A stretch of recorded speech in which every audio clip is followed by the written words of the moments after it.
आप देख रहे हैं न्यूज 24 साथ आपके मैं हूं कविता सिंह। नमस्कार। 5 की पंचायत में आपका स्वागत है। देश में आज कोरोना मरीजों की तादाद 21,000 से पार हो चुकी है। वहीं मृतकों का जो आंकड़ा है वो 640 हो गया है। सबसे बड़ी बात यह है कि देश में कोरोना वायरस के मामले अब बहुत तेजी से बढ़ रहे हैं। पिछले 8 दिनों के भीतर संक्रमण के मामले 10,000 से 21,000 को पार कर चुके हैं। लगातार बढ़ रहे नए मामलों में आधे से ज्यादा गुजरात और महाराष्ट्र से है। महाराष्ट्र के बाद अब गुजरात दूसरे नंबर पर पहुंच गया है। महाराष्ट्र में मरीजों की तादाद 5600 से ज्यादा तो गुजरात में 2500 से ज्यादा कोरोना पॉजिटिव है। हमारा सवाल यह है कि क्या 3 मई के बाद भी बढ़ाना पड़ेगा लॉकडाउन? महाराष्ट्र और गुजरात में कैसे काबू में आएगा कोरोना? चर्चा शुरू करें उससे पहले सुनिए स्वास्थ्य मंत्रालय के संयुक्त सचिव लव अग्रवाल ने कोरोना से जुड़ी आज कौन सी बड़ी जानकारी देश के सामने रखी। Total positive confirm cases additional आए हैं, which takes our total confirm cases to 21,393। इन केसों में अगर देखें तो total cases under active medical supervision 16,454 हैं।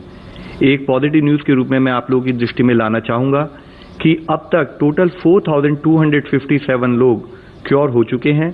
इवन कल में ही 388 एडिशनल पेशेंट्स क्योर हुए हैं, जो कि हमारा टोटल रिकवरी रेट देखें तो 19.89% तक लेकर जाता है। इसके साथ ही पिछले 28 जिलों में, जैसे कि इससे पहले हम आप लोगों की दृष्टि में लाए हैं, 4 जिले थे जहां पर कोई केस नहीं आए थे, अब वह संख्या बढ़कर 12 हो चुकी है। जी हाँ, तो पूरा पैनल हमारे साथ मौजूद है। हमारे साथ रोहित चहल प्रवक्ता बीजेपी जुड़ गए हैं, साथ ही सुप्रिया श्रीनेत हमारे साथ प्रवक्ता कांग्रेस जुड़ गई है, संजीव झा हमारे साथ है आम आदमी पार्टी के प्रवक्ता, और इसके अलावा आपको बता दें doctor Gautam Bhansali senior consultant Bombay hospital भी हमारे साथ जुड़ गए हैं। पहला सवाल रोहित आप ही से है। देखिए 24 घंटे में 1409 एक्टिव केसेस सामने आए हैं, 21,393 मामले। संकेत अच्छे नहीं है। 3 मई के बाद क्या स्थिति होगी?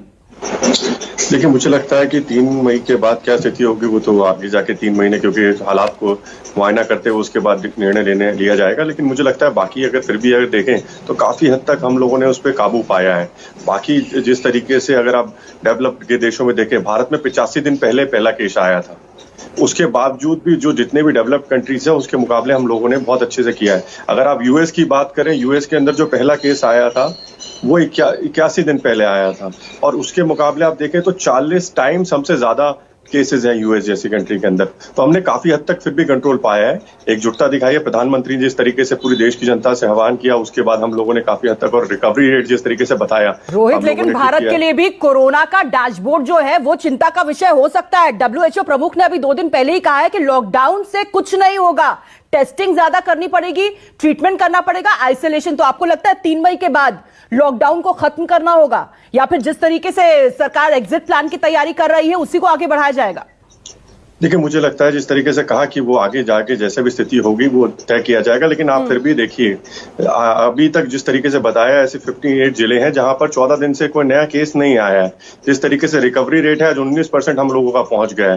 पहले जो 4 दिन में डबल रेट होते थे, आज लगभग 8 दिन में जाके डबल रेट हो रहे हैं। तो हम काफी हद तक उस पर काफी, लेकिन आपकी बात बिल्कुल सही है। हमें शायद लॉकडाउन बढ़ाना है, कितनी ढील देनी है, क्या नहीं देनी। देखिए, हम लोगों ने मेजर्स बहुत अच्छे लिए हैं। अगर खास करके मोदी जी की बात करें तो पूरी दुनिया ने माना है, अमेरिकन रेटिंग एजेंसी है उसने माना है, टॉप पे मोदी जी को रखा है। उसने 68% मोदी जी को नंबर दिए कि भैया सबसे अच्छा काम किया है। मौत का आंकड़ा तो 681 पहुंच चुका है। देखिए रोहित आप अपनी पीठ थपथपा रहे हैं, लेकिन सुप्रिया क्योंकि हमारे साथ जुड़ी हुई है। सुप्रिया, आज कांग्रेस की कार्यकारी अध्यक्ष सोनिया गांधी के तेवर बहुत तल्ख नजर आए। सीडब्ल्यूसी की बैठक में उन्होंने साफ तौर पर यही कहा कि सरकार तो कुछ कर ही नहीं रही है, हम रचनात्मक सहयोग की बात कर रहे हैं, लेकिन सरकार मानने को तैयार नहीं है। 11 करोड़ लोग बेरोजगार है, कई ऐसे लोग हैं जिनको इस वक्त खाने की जरूरत है। इस वक्त बीजेपी सिर्फ नफरत का वायरस फैला रही है। आपको लगता है कुछ नहीं हुआ है अब तक? मैं आपसे पहली बात तो ये कहूंगी कि ऐसे संवेदनशील मामले पर जिसमें 681 लोगों की मौत हो चुकी है, 21,000 हमारा इन्फेक्शन फिगर क्रॉस कर चुका है, सबसे अच्छा होगा अगर हम डिक्लेयर करने लगे अब सब कुछ ठीक ठाक है, हम नंबर 1 हैं, मोदी जी नंबर 2 हैं। ये कोई रेस नहीं है, इसमें किसी को कोई प्राइज नहीं मिलेगा, पहली बात। दूसरी बात, हमें ये बैटल दो फ्रंट पे लड़नी है और ये बार बार ये बात कांग्रेस पार्टी ने कही है, कांग्रेस अध्यक्ष ने कही है, राहुल ने कही है, तमाम लोगों ने कही है। एक हेल्थ फ्रंट पे हम ये बैटल लड़ रहे हैं जिसमें कि हम संक्रमण से जूझ रहे हैं, और दूसरी जो दिक्कत है, दूसरी जो बैटल है वो हम आर्थिक तौर पे लड़ रहे हैं। आज 12 करोड़ नौकरियां पहले लॉकडाउन में नष्ट हो चुकी हैं। इन्फेक्शन अभी भी फैल रहा है। लॉकडाउन, जैसा कि आपने बिल्कुल सही कहा, WHO ने कहा लॉकडाउन इसकी रेमेडी नहीं। जितनी ज्यादा से ज्यादा टेस्टिंग होगी, ट्रेसिंग होगी और क्वारंटीन किया जाएगा लॉकडाउन पीरियड में, उतना ही सफल हमारा लॉकडाउन होगा। हमारे यहाँ अभी भी औसतन टेस्टिंग मात्र 25,000 लोगों की रोज हो रही है और होनी चाहिए 100,000 लोगों की। हमारे यहाँ अभी भी PPE किट अवेलेबल नहीं है, होने चाहिए। मैं सरकार की बुराई नहीं कर रही हूँ, जो सोनिया जी ने कहा वो बिल्कुल ठीक है। ये लड़ाई 2 फ्रंट पे लड़ी जानी है। आप इसकी आर्थिक स्थिति को भुला नहीं सकते हैं, और आपको याद रखना होगा कि इससे सबसे ज्यादा प्रभावित देश के गरीब, किसान, मजदूर जो दैनिक रोजगार करते हैं, दिहाड़ी का काम करते हैं, वो लोग हैं, और वो बहुत भुखमरी और बेरोजगारी से जूझ रहे हैं। आप विक्ट्री बिल्कुल मत डिक्लेयर करिए, ये गलत होगा इस समय डिक्लेयर करना। बिल्कुल बिल्कुल। रोहित, आप कुछ कहना चाहते हैं? मैं आपके पास वापस लौटूंगी, लेकिन संजीव झा, आम आदमी पार्टी के प्रवक्ता भी हमारे साथ हैं। संजीव, आपको क्या लगता है 3 मई के बाद क्या होना चाहिए और क्या होगा? अरविंद केजरीवाल के पास क्या सुझाव है जब 27 अप्रैल को मीटिंग होगी प्रधानमंत्री के साथ वीडियो कॉन्फ्रेंसिंग के जरिए? लेकिन इस तमाम चीजों में एक अच्छी बात यह है कि हमने देखा, अगर मैं दिल्ली की बात करूं तो लगातार जो एक्टिव केसेज हैं उसकी रेशियो घट रहा है। जैसे अगर 2248 केसेज हमारे पास हैं तो 19 अप्रैल को 1668 एक्टिव केसेज थे, 20 को 1603 थे, अब 1476 है, यानी रिकवरी रेट ज्यादा है। हमारे यहाँ 2248 टोटल केसेज हैं, जिसमें से 724 रिकवरी हुआ है, यानी 34% रिकवरी है। हमारे 87 जो हमारे जितने भी क्वारंटाइन सेंटर्स बनाए गए थे, सबको हमने डोर टू डोर सर्वे कर लिया, 5500 सैंपल हमने लिया। इसमें से मिनिमम हमें दिख रहा है जो कोरोना पॉजिटिव केस दिख रहे हैं। तो हालांकि लगातार दिल्ली सरकार कोशिश कर रही है दोनों फ्रंट पे कि पहली बात की, जो दिल्ली में लोग रह रहे हैं उसमें से कोई भी व्यक्ति, चाहे वो दिहाड़ी मजदूर हो, चाहे कोई सड़क में काम कंस्ट्रक्शन लेबर्स हो, कोई भूखे ना रहे, और दूसरा ज्यादा से ज्यादा टेस्टिंग और ट्रेसिंग उसका हो पाए, उसको लेकर लगातार हम सब लोग प्रयास कर रहे हैं। बिल्कुल, टेस्टिंग पर जोर है। डॉक्टर गौतम भंसाली हमारे साथ लगातार मौजूद है, सीनियर कंसल्टेंट है बॉम्बे हॉस्पिटल के। डॉक्टर गौतम, आपका असेसमेंट क्या कहता है? क्योंकि जो कोरोना का डैशबोर्ड है उसके मुताबिक तो जब लॉकडाउन 3 मई के बाद भी ऐसा नहीं हो सकता है कि हम जीत गए और कोरोना हार गया। हम लॉक भी है तो भी कोरोना डाउन नहीं नजर आ रहा, और सबसे ज्यादा बुरी खबर तो महाराष्ट्र से ही आ रही है। हम चूक कहां रहे हैं? और 3 मई के बाद बतौर डॉक्टर आपको क्या लगता है क्या होना चाहिए?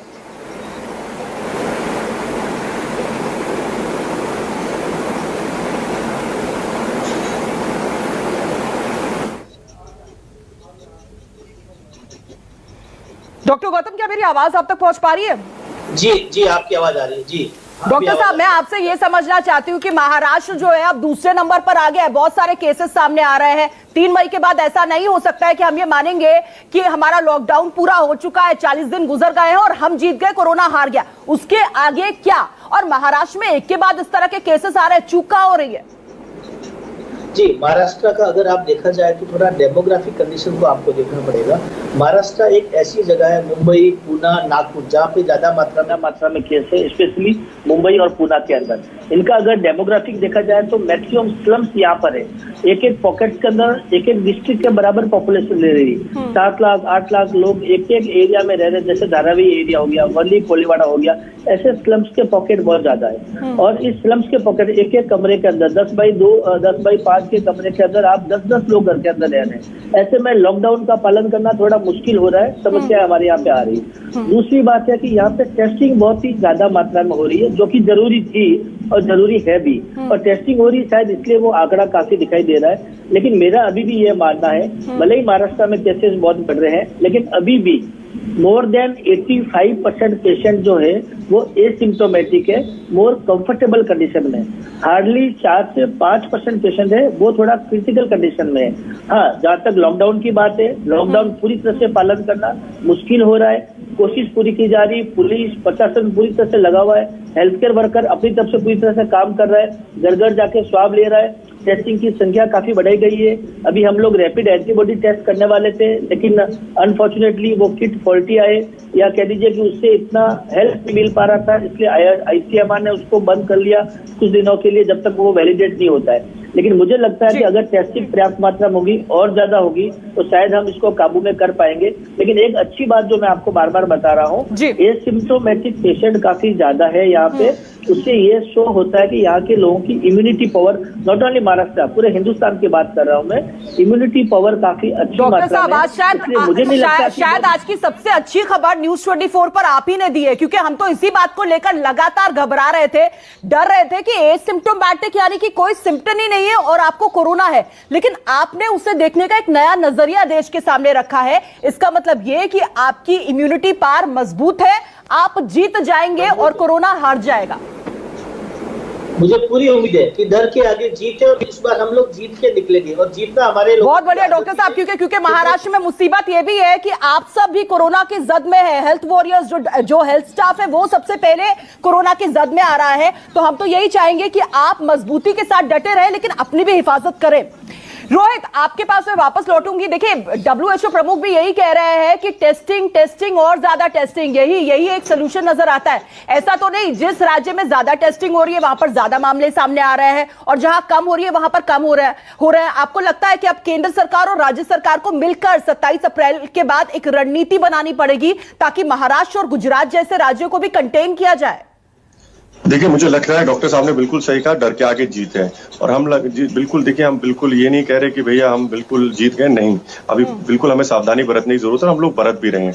लेकिन जहां तक आपने टेस्टिंग की बात कही, देखिए टेस्टिंग लगातार बढ़ाई जा रही है और सरकार भी कोशिश में लगी है। पश्चिम बंगाल के अंदर भी ICMR की जो डायरेक्टर है कलकत्ता के अंदर, वो कह रही है कि भैया 27,500 किट्स रखी हुई है, लेकिन हमारे पास जो केस भेज रही है पश्चिम बंगाल की मुख्यमंत्री ममता दीदी, वो 12, 15, 20 दिन के केस भेज रही है एक दिन में, तो ये अपने आप में दिक्कत है। लेकिन विषय वो नहीं है, विषय यहाँ पर ये देखिए, आपको लग रहा है ये जो सहयोग एक राज्य से आपको सहयोग नहीं मिल रहा है, बाकी राज्यों से मिल रहा है, जैसे महाराष्ट्र, मध्य प्रदेश है, ऐसे राज्य आपको सहयोग कर रहे हैं, इसका खामियाजा भी लोगों को भुगतना पड़ा है। देखिए, मुझे लगता है हमें सबको मिलकर इसके अंदर लड़ाई लड़नी है, लेकिन मेरे को थोड़ा समय दीजिए। देखिए, कांग्रेस की जो प्रवक्ता थी उन्होंने बोला कि आज सोनिया जी ने जो गुस्से में थी, तेवत में थी, लेकिन देखिए मुझे लगता है कि सोनिया जी, देखिए भारतीय जनता पार्टी तो है, राष्ट्रीय अध्यक्ष नड्डा जी के आह्वान पर जल्दी रोहित मुझे ब्रेक लेना होगा, उसके बाद मैं सुप्रिया के पास भी आऊंगी जल्दी से। देखिए, भारतीय जनता नड्डा जी के आह्वान पर भारतीय जनता पार्टी के सभी कार्यकर्ता 6 करोड़ लोगों को भोजन करा रहे हैं, भूखों को, किसी को भूखा कोई ना सोए, और फीड द नीति के तहत कैंपेन चला रहे हैं। सोनिया जी ने कितना कैंपेन चलाया, कांग्रेस पार्टी ने क्या किया, राहुल जी ने क्या किया, सिर्फ आरोप लगाने किया। 2 स्थानों पे लड़ना पड़ रहा है भारत को। एक तो डॉक्टरों पे जो हमला हो रहा है लगातार और सब कुछ हो रहा है जमातियों द्वारा, उसकी एक बार भी क्या कहते हैं, उसकी मजम्मत या उसके खिलाफ एक बार भी सोनिया जी ने नहीं बोला, अपने जमाती भाइयों से आग्रह किया कि भैया। ठीक है रोहित, मुझे बहुत छोटे से ब्रेक के लिए रुकना पड़ेगा, लेकिन आप सभी से मेरी विनम्र गुजारिश है कि कम से कम इस मंच को आप राजनीति के लिए इस्तेमाल न करें, इसलिए हम विषय से बिल्कुल नहीं भटकेंगे। जब वापस लौटेंगे कुछ और सवाल आपके सामने होंगे। छोटा सा ब्रेक, जब लौट रहे बने रहिए न्यूज 24 के साथ। 5 की पंचायत।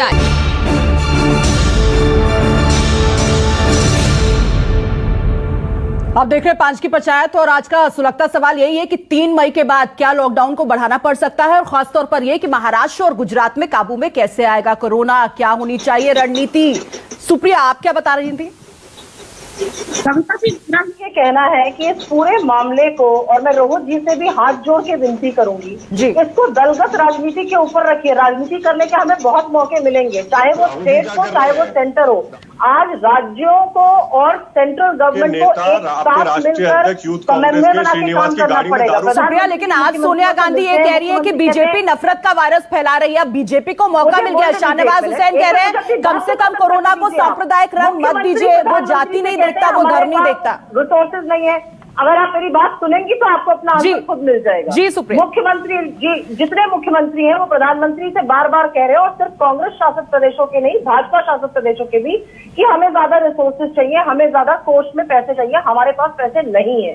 उनकी बात सुनी नहीं जाती, तो इन मीटिंग्स का मतलब क्या है? आप कौन सी आम सहमति बना रहे हो? और मैं 2 और बात कह के अपनी बात समाप्त करूंगी कि ये जो सारी बात है ये खाद्य सुरक्षा के बिना नहीं हो सकती है।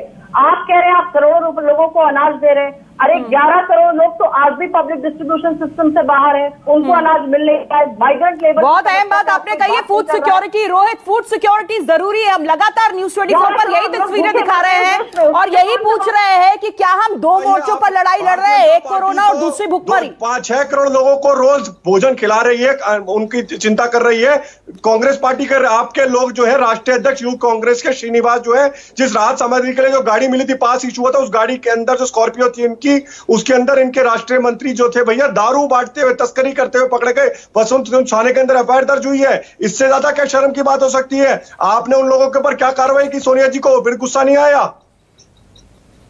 चलिए संजीव आपसे क्लोजिंग कमेंट, क्योंकि मेरे पास वक्त सिर्फ इतना ही है।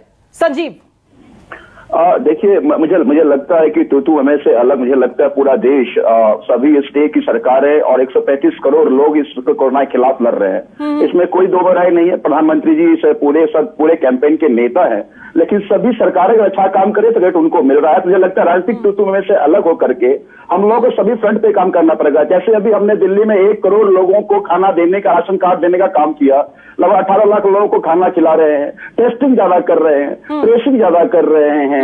तो इसीलिए मुझे इस बार प्रयास करेंगे तो हम कोरोना का जंग जीत जाएंगे। राजनीतिक तू में से अलग होकर हम सबको मिलकर के इस कोरोना के खिलाफ। चलिए, बहुत बहुत शुक्रिया तमाम पैनलिस्ट का। 5 की पंचायत में आज यही समझने की हम कोशिश कर रहे थे कि 3 मई के बाद क्या विकल्प हो सकता है, क्या लॉकडाउन बढ़ाना पड़ेगा या फिर जैसा कि केंद्र सरकार विचार कर रही है, कोई एग्जिट प्लान ऐसा हो सकता है जिसमें बुनियादी सुविधाएं भी जारी रहे और साथ ही साथ कोरोना के खिलाफ जो जंग है उसको भी नुकसान ना पहुंचे। बहुत बहुत शुक्रिया आप सभी का। छोटा सा ब्रेक, जल्द लौट रहे हैं, खबरों का सिलसिला जारी है, आप बने रहिए न्यूज़ 24 के साथ। अगर आपको हमारा ये वीडियो पसंद आया हो तो इसे लाइक और शेयर जरूर करें। अगर इस वीडियो पर आपकी कोई राय है तो नीचे कमेंट भी कर सकते हैं। और हाँ, देश और दुनिया की तमाम खबरों से वाकिफ रहने के लिए अभी सब्सक्राइब करें न्यूज़ 24 का यूट्यूब चैनल। न्यूज़ 24, निष्पक्ष खबरें।